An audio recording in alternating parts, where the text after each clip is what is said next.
Yaxshi. Biroz o'tkazib yuborilgan u, lekin operatsiya qilsa bo'ladi. Aniq gap ayting. Operatsiyadan chiqishlariga kafolat berasizmi? Yana shunaqa gap. Men biznesmenman. Bolaligimda ipodromga chiqib boshlaganman biznesni. Shuning uchun aniq gap ayting. Har holda tekinga qilmaysiz operatsiyani. Men shifokorman. Sehrgar emasman. Siz o ipodromda latokda sigaret sotib yurganingizda, men 9 yil umrimni mana shu kasbga tikib o'qiganman va hali ham o'qiyapman. Bir gap aytaymi? Hozir men falonchiman yoki sen falonchisan deydigan payt emas. Hozir masala onangizning sog'lig'i. Qaynanam. Men bir narsaga hayronman-da. Izrailda kafolat berishadi. Hindistonda kafolat berishadi. Nimaga? Sizlar kafolat bermaysizlar? Bilmadim. Balki bu e'tiqod masalasida.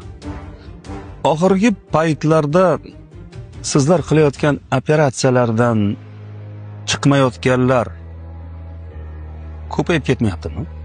Meditsinasi super rivojlangan davlatlarda ham bo'ladi bunaqa holatlar. Lekin Xudo ko'rsatmasin, agar bizda shunaqa holat bo'lib, operatsiya paytida bitta bemor o'lib qolsa, boshlanadi.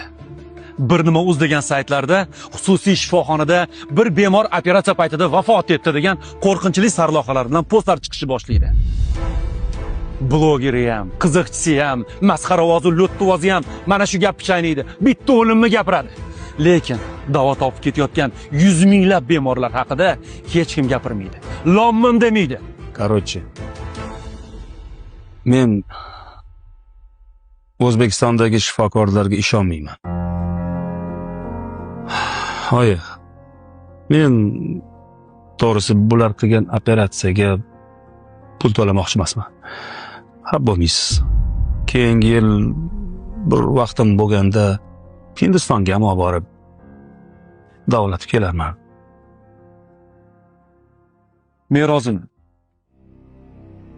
Bepulga operatsiya qilishga roziman.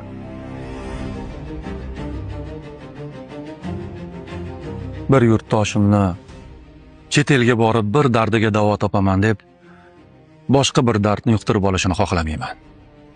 Keyin bular sizni kuyovingiz bo'lsa, men o'g'lingizman.